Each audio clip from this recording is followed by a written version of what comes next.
दोस्तों अगर आपसे कोई पूछे हमारे देश की अपेक्स बॉडी क्या है, तो आपके दिमाग में पहला क्लिक करेगा रिजर्व बैंक ऑफ इंडिया, यानी कि RBI.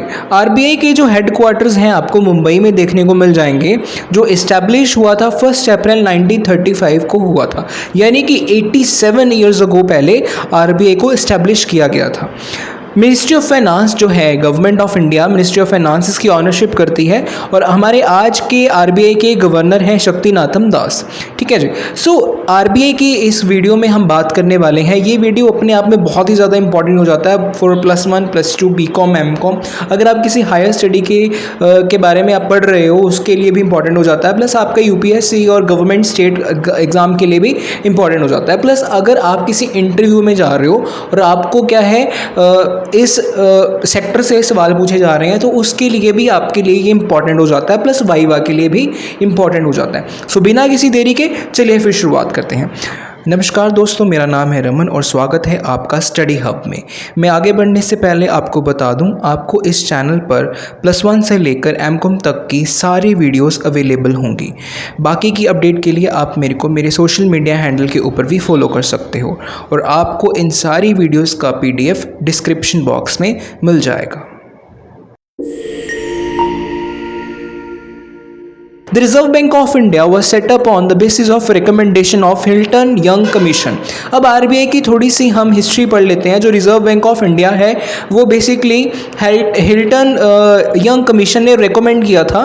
The Reserve Bank of India act 1934 provides the statutory basis of functioning of the bank which commenced operation on 1 अप्रैल 1935। इसका जो लीगली यूज़ हुआ था, यानी कि आरबीआई ने अपना लीगल प्रोस्पेक्टिव कब रखा था, लीगल पॉइंट ऑफ व्यू से अपनी वर्किंग्स कब स्टार्ट की थी, 1 अप्रैल 1935 को। आरबीआई ने क्या वर्किंग स्टार्ट की थी, इसका जो मेन काम था ये रेगुलेट करना था इशू ऑफ बैंक नोट्स को, मेंटेन करना था रिजर्व्स को अपने देश में, इन्फ्लेशन नहीं होना चाहिए देश में, ठीक है जी, करेंसी को कैसे ऑपरेट करना है, ये सारे के सारे काम आरबीआई क्या कर रहा था, अपने अंदर जनरेट कर रहा था। The Reserve Bank of India is the central of the country. ठीक है जी, रिजर्व बैंक ऑफ इंडिया देश के सेंट्रल बैंक के रूप में माना जाएगा। Central banks are relatively recent innovation and most central banks as we know them today were establish around the early 20th century. ठीक है, कोई भी आप सेंट्रल बैंक देख लीजिए किसी भी देश का, वो मोस्टली एस्टैब्लिश हुए थे 20th सेंचुरी में। ठीक है, ठीक हमारा जैसे Reserve Bank of India 20th century में एस्टैब्लिश हुआ था।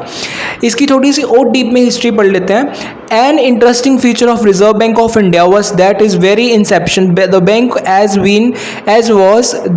was seen as playing a special role in the context of development, especially agriculture।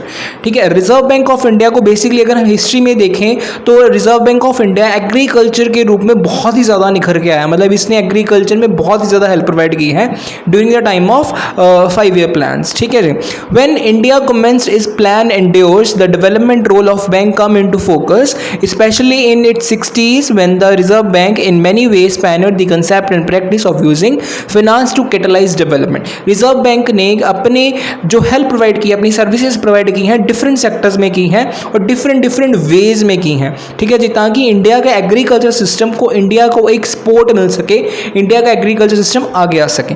The bank was also instrumental in institutional development and helped set up institution like deposit insurance credit guarantee corporation of India, the Unit Trust of India, the Industrial Development Bank of India, the National Bank of Agriculture and Rural Development, the Discount and Finance House of India, etc. to build the financial infrastructure of the country। ठीक है जी, ये सारे के सारे banks हैं जो RBI ने establish किए हैं ताकि लोगों तक क्या है उसकी सहूलतें मिल सके, सर्विसेज प्रोवाइड हो सकें, एक प्रोडक्टिव सर्विस मिल सके लोगों को और फाइनेंशियल इंफ्रास्ट्रक्चर हो सके कंट्री में। विद लाइबलाइजेशन, देखो आगे बढ़ने से पहले आपको एक इंपॉर्टेंट चीज़ बता दूं कि ये चैप्टर जो है थोड़ा न्यू इकोनॉमी पॉलिसी और अपना 5-year प्लान में भी कोरिलेट करता है, तो आपको वो वीडियोस भी देखनी है। जिन्होंने देख ली वो बहुत ही ज़्यादा ठीक है, मतलब आप ठीक वे में जा रहे हो, बट जिन्होंने नहीं देखी बेटा निराश नहीं होना है। सबसे पहले आपको न्यू इकोनॉमी पॉलिसी और 5-year प्लान को देखना है, तब आपको ये वीडियोज़ अच्छे से समझ आएंगे। बिकॉज हमारा एक वर्ड आया है विद लाइबलाइजेशन। अब लाइबलाइजेशन कईयों को मतलब नहीं पता होगा लाइबलाइजेशन का मतलब क्या होता है, तो आप पहले जाकर 5-year प्लान या न्यू इकोनॉमी पॉलिसी 1991 को की वीडियो देखो, वहाँ पे आपको पता लगेगा। The bank focus has shifted back to core central banking functions like monetary policy, bank supervision, regulation, and overseeing the payment system and on to developing the financial markets. ठीक है, RBI ने help provide करने के बाद agriculture system में उसने अपनी core functions की ओर जनरेट किया, कोर फंक्शंस की ओर लेकर आया अपने आप को, जिसमें उसका जो मेन मुद्दा था क्या था, देश में क्या है, पेमेंट सिस्टम को अच्छा करना है, बैंक सुपरविजन करनी है, रेगुलेशन करने हैं, रूल्स एंड रेगुलेशन बनानी है, मॉनेटरी पॉलिसी अच्छी तरीके से करनी है और भी डेवलपमेंट प्रोग्रेस करना है। ठीक है जी, ठीक है। नेक्स्ट वी हैव, देखो आपको एक इमेज दिख रही होगी, 500 का नोट दिख रहा होगा। अगर यहाँ पे क्लियर नहीं हो रहा, आप अपनी जेब से नोट उठाइए, 500 का, 100 का, 50 का, 20 का, 10 का। वहाँ पे देखो आपको एक दिखेगा प्रोमिसरी नोट दिखेगा और आपको वहाँ पर प्रोमिसरी नोट के नीचे ही हमारे गवर्नर के साइन दिखेंगे। ठीक है जी, तो इन दोनों के बिना हमारा जो नोट है वो एक कागज़ का टुकड़ा है। ठीक है जी, मतलब प्रोमिसरी नोट और सिग्नेचर गवर्नर के होने चाहिए। तो ये भी एक आरबीआई का क्या कह लीजिए फंक्शन है। ठीक है, इसको आप ध्यान रखिएगा, हम कॉन्सेप्ट क्लियर कर रहे हैं अपना आरबीआई के बारे में। आगे आप जब इस टॉपिक में आप फंक्शंस करोगे तो आपको क्लियर होता रहेगा। ठीक है, next we have Reserve Bank of India. इसकी इंट्रोडक्शन पढ़ लेते हैं। RBI is a central bank of the country, ये एक सेंट्रल बैंक है। It is apex institution, apex institution है। It was establish on the recommendation of Hilton Young Commission as a body corporate under the RBI in 1934. It plays a leading role in organizing, running, supervising, regulation and developing the monetary and financial system. ठीक है जी, तो next we have objectives. Objective of RBI पढ़ लेते हैं। तो first one is to manage the monetary and credit system of the country. देश में आर्थिक व्यवस्था को कायम रखना किसकी जिम्मेवारी है? RBI की जिम्मेवारी है। और stabilize internal and external value of rupee. देश के अंदर और देश के बाहर रुपये की वैल्यू को स्टेबलाइज करना है। For balance and systematic development of banking in the country. देश की जो बैंकिंग व्यवस्था है उसको भी डेवलप करना है, सिस्टमैटिक वे में लेके जाना है, बैलेंस तरीके से प्रमोट करना है। For the development of organised money market in the country, money को किस रूप में हम मार्केट में ऑर्गेनाइज करेंगे, ये भी किसकी जवाबदेही है? आरबीआई की जवाबदेही है। For proper arrangement of agriculture finance, for proper arrangement of industrial finance, for proper arrangement of public debts. ये तीनों के तीनों इसके आरबीआई के मुख्य ऑब्जेक्टिव्स हैं कि जो पैसा एग्रीकल्चर के लिए यूज होगा वो एग्रीकल्चर को ही जाना चाहिए, जो पैसा इंडस्ट्रियल के लिए यूज होगा वो इंडस्ट्रीज को जाना चाहिए, जो पैसा पब्लिक को यूज होगा वो पब्लिक को जाना चाहिए। ठीक है, to establish monetary relation with other countries, देश के बाहर जो हमारे रिलेशंस हैं, बाकी देशों से हमारे रिलेशंस कैसे रहते हैं, जो पैसे के साथ लेन देन है वो भी किसकी जवाबदेही है? आरबीआई की ही जवाबदेही है। ठीक है, for centralisation of cash reserves, cash reserve रखने अपने पास, to maintain balance between demand and supply of the currency. ठीक है जी, डिमांड एंड सप्लाई का बैलेंस भी किसने रखना है? आरबीआई ने ही रखना है। Next we have very important question, what is the scope of RBI Act 1934? The RBI can accept deposit from the central and state governments without interest. RBI क्या करता है? एक्सेप्ट करता है डिपॉजिट्स को सेंट्रल और स्टेट की government से without any interest. It can purchase and discount bill of exchange from commercial banks. ठीक है जी, ये क्या कर सकता है? परचेज भी कर सकता है, डिस्काउंट पे दे भी सकता है, किसको? कमर्शियल बैंक्स को bills of exchange. It can purchase foreign exchange from banks and sell it to them. ठीक है जी, next we have it can provide loans to banks and state financial corporations. ठीक है, आई थिंक ये बहुत easy language लिखी हुई, आपको समझाने की जरूरत नहीं है। नेक्स्ट और थोड़ा सा पढ़ लेते हैं इसके बारे में। The RBI acts as a regulator and supervisor of the overall financial system. Basically bankers of bank है, ये रूल्स एंड रेगुलेशन को मेंटेन करने के साथ साथ सुपरवाइज भी करता है। ठीक है जी, this injects public confidence into the national financial system. ये पब्लिक का इंटरेस्ट बनाए रखता है, यानी कि पब्लिक की एक ट्रस्ट वर्थी, पब्लिक को ट्रस्ट रहता है कि हाँ हमारे देश में आरबीआई है, अगर वो कोई स्टेप उठा रहा है तो वो हमारे भले के लिए होगा, मतलब इंटरेस्ट को कायम रखता है।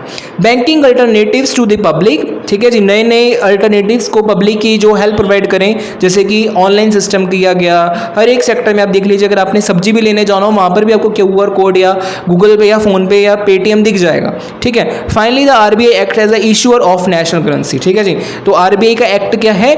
Issuer of national currency. Next we have, अब इससे एक और क्वेश्चन राइज हो जाता है, एकदम से क्लिक हुआ कि हमारे देश में, मेरे को कमेंट बॉक्स में बताना कि हमारे देश में कहाँ पर करेंसी जो है बनती है, मतलब देश में, ठीक है, किन किन जगहों पर बनती है, ठीक है। अब मेरे को अपनी जगह का नाम बताना है कमेंट बॉक्स में। Next we have organisational structure of RBI, this is very important. देखो गवर्नर होगा, उसके नीचे 4 गवर्नर्स होंगे, डिप्टी गवर्नर्स, ठीक है जी।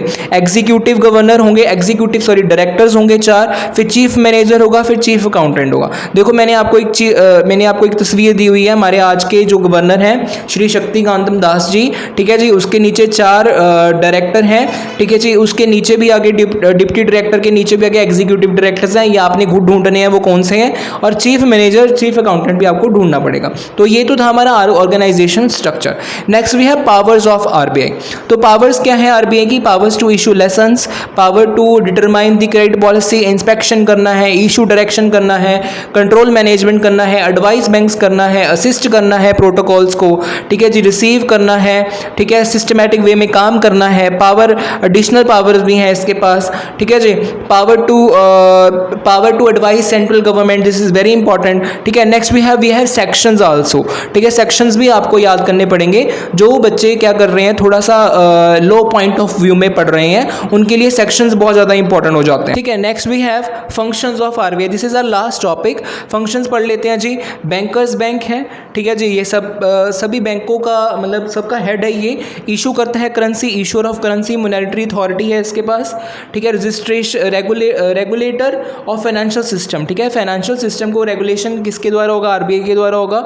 मैनेजिंग फॉरेन एक्सचेंज को मैनेज करना ये भी आरबीआई के हाथों में है, ठीक है जी। डिटेक्शन ऑफ फेक करेंसी, अगर कोई फेक करेंसी हो रही है मार्केट में, मतलब प्रमोट हो रही है या रेगुलेट हो रही है या कंटिन्यूज में जा रही है, तो इसको भी इंस्पेक्ट करता है आरबीआई, ठीक है जी। बैंकर ऑफ गवर्नमेंट का बैंक है। Regulator of payment and settlement, ठीक है जी, पेमेंट्स को रेगुलर वे में चलाना, कैश को रेगुलर वे में चलाना, ये भी आरबीआई का एक फंक्शन है, ठीक है। डेवलपमेंट फंक्शंस, ये भी अपने आप में डेवलपमेंट करता है, ठीक है जी। मार्केट में, देश में डेवलपमेंट आरबीआई के द्वारा ही होगी, ठीक है जी। सो ये तो था हमारा आज का टॉपिक, फुली टॉपिक आरबीआई के बारे में, ब्रीफली एक्सप्लेनेशन अबाउट आरबीआई।